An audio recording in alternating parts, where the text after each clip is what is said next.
अस्सलाम वालेकुम students and welcome back to my channel. Students, अगर आप मेरे चैनल पे न्यू हैं और आपने अभी तक मेरे चैनल को सब्सक्राइब नहीं किया तो अभी मेरे चैनल को सब्सक्राइब करें। स्टूडेंट, आज हम MD CAT series 6 first year physics chapter number 5 solids and fluid dynamics के MCQs का डिस्कस करेंगे। आइए स्टार्ट करते हैं।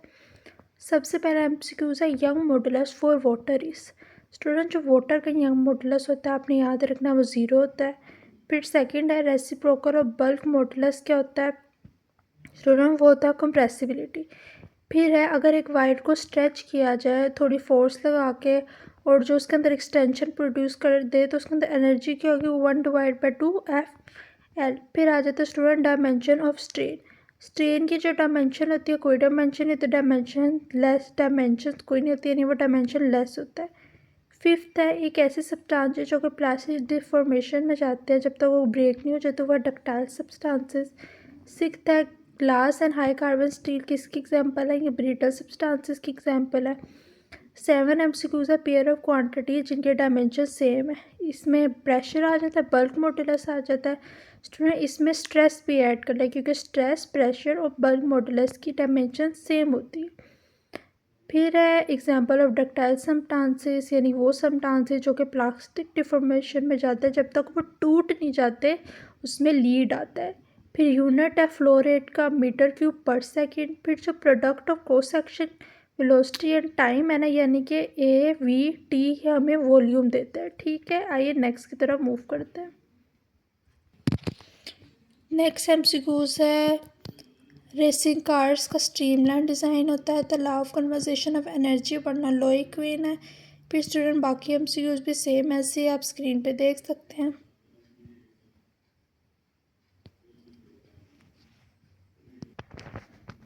इसमें ड्रैग फोर्स के बारे में बताया गया MCQs नंबर 20 में कि ड्रैग फोर्स किस डायरेक्शन में लगती है, ऑपोजिट डायरेक्शन ऑफ मोशन में। विच हैज़ मैक्सिमम विस्कोसिटी, किस चीज़ की विस्कोसिटी सबसे मैक्सिमम होती है, तो वह हनी की होती है, यूनिट बताया गया। फिर स्ट्रोक लॉ सपोर्ट करता है बॉडी जिनकी स्पेरिकल शेप और स्टूडेंट बाकी MCQs भी आप देख सकते हैं। इसमें स्ट्रेस का फॉर्मूला है कि stress force divide by area होता है, उसका यूनिट न्यूटन पर मीटर स्क्वायर होता है। फिर स्ट्रेन का फॉर्मूला और उसकी डायमेंशन तो होती नहीं, हमने पहले भी पढ़ा था। आइए नेक्स्ट की तरफ मूव करते हैं।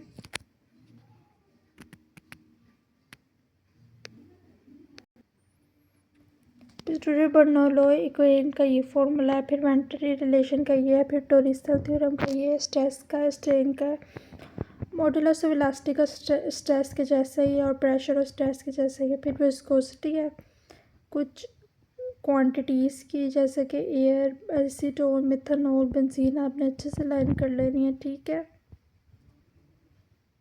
आइए नेक्स्ट की तरफ मूव करते हैं। फिर आ जाता है ड्रैग फोर्स किस पे डिपेंड करती है, स्पीड पे, रेडियस और विस्कोसिटी, 3 चीज़ों पे डिपेंड करती है। फिर जो 56 है MCQs ये बहुत ज़्यादा इंपॉर्टेंट है स्टूडेंट। MD CAT में ऐसे सिंपल MCQs भी आ जाते हैं कि उन्होंने हमें कहा the frictional effect between 2 layers of flowing fluid, तो ये विस्कोसिटी के इक्वल होता है। फिर उसका यूनिट, उसकी डायमेंशन आ जाता है। फिर विस्कोसिटी किस चीज़ के बढ़ने से बढ़ती है, टेम्परेचर के बढ़ने से। ठीक है, फिर जो इसमें मैंने वही चीज़ ऐड की है 60 वाले MCQs में कि जो स्ट्रेस, प्रेशर और elastic modulus and energy density, यानी 4 क्वांटिटीज़ ऐसी है जिनकी डायमेंशन बिल्कुल सेम है। ठीक है स्टूडेंट, ये MCQs हो गए 1 से लेके 60। आइए नेक्स्ट MCQs की तरफ मूव करते हैं जो थोड़े से और कॉन्सेप्चुअल और MD CAT सीरीज़ अगर हम कर रहे हैं तो हमें उन MCQs को भी मद्देनज़र रखना चाहिए जो थोड़े से कॉन्सेप्चुअल है ताकि हमारे दिमाग में उसका कॉन्सेप्ट भी बैठ जाए। अलबत्ता आपने इन MCQs को भी अच्छे से करना है क्योंकि इस तरह के सिंपल MCQs भी अक्सर आ जाते हैं। चलें, MCQs नंबर फर्स्ट है according to Hooke law within the elastic limit what is the relation between stress and strain, यानी स्ट्रेस और स्ट्रेन का आपस में क्या रिलेशन है, दोनों एक दूसरे का डायरेक्टली प्रोपोर्शन है, यानी स्ट्रेस के बढ़ने से स्ट्रेन भी बढ़ता है। दूसरा MCQs है what is the unit of young modulus, जैसे कि प्रीवियस MCQs में भी पढ़ा पास्कल जो कि स्ट्रेस, एनर्जी डेंसिटी और यंग मॉडुलस और बल्क मॉडुलस का भी यूनिट है। फिर MCQs नंबर 3 है अगर हम टेंसिबल फोर्स को डबल कर देते हैं, क्रॉस सेक्शन एरिया और लेंथ को सेम रखते हुए यदि वो कांस्टेंट के, तो यंग मॉडुलस भी क्या रहेगा, सेम, क्योंकि वो टेंसाइल फोर्स के कम या ज़्यादा होने से चेंज नहीं होता। ठीक है, अगर लेंथ है रेडियस को डबल कर दिया जाए यंग मॉडुलस फिर भी सेम रहेगा, क्योंकि वो इंडिपेंडेंट है टेंसाइल फोर्स के, लेंथ के और रेडियस के। ठीक है, आइए नेक्स्ट की तरफ मूव करते हैं। ठीक है student, for a perfectly rigid body Young modulus infinity होता है। फिर the tensile strain is produce to tensile stress. फिर जो वॉल्यूमेट्रिक स्ट्रेन है उसको निकालने का ये फॉर्मूला है जो आप देख सकते हैं यहाँ पे। उसके बाद मॉडुलस ऑफ इलास्टी, यानी इलास्टिसिटी का मॉडुलस क्या होता है, पास्कल। ठीक है, सॉरी इसका मतलब है कि इसका यूनिट क्या है, इसका यूनिट भी पास्कल है, जो कि न्यूटन पर मीटर स्क्वायर के इक्वल होता है, स्ट्रेस के इक्वल होता है, एनर्जी डेंसिटी के इक्वल होता है, यंग मॉडुलस के इक्वल होता है। फिर स्ट्रेन और रिलेटिव परमिटिविटी की डायमेंशन सेम है, यानी ये दोनों डायमेंशन लेस है। इसके अलावा जो एक और पेयर है डायमेंशनल क्वांटिटीज़ का, वो रेडियन है, यानी एंगल जो रेडियन होता है वो है, और उसके अलावा रिफ्रैक्टिव इंडेक्स, ये दोनों भी डायमेंशनलेस है।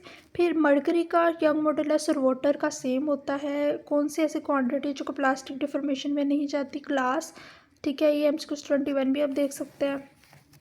उसके बाद है MCQ 21 की बर्नौली इक्वेशन और इक्वेशन कॉन्टिन्यूटी किस पे बेस करती है, ये आपने मेजर सा डिफरेंस याद रखना है कि जो बर्नौली प्रिंसिपल है ना वो एनर्जी पे डिपेंड करती है, कंजर्वेशन ऑफ एनर्जी, जबकि कॉन्टिन्यूटी कंजर्वेशन ऑफ मास पे डिपेंड करता है। बाकी MCQs भी देख सकते हैं।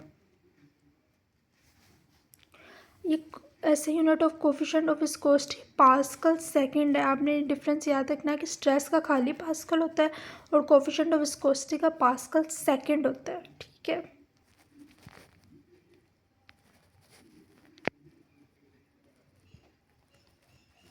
और स्टूडेंट प्रेशर मैक्सिमम तब होता है जब फ्लड वेलोसिटी मिनिमम हो।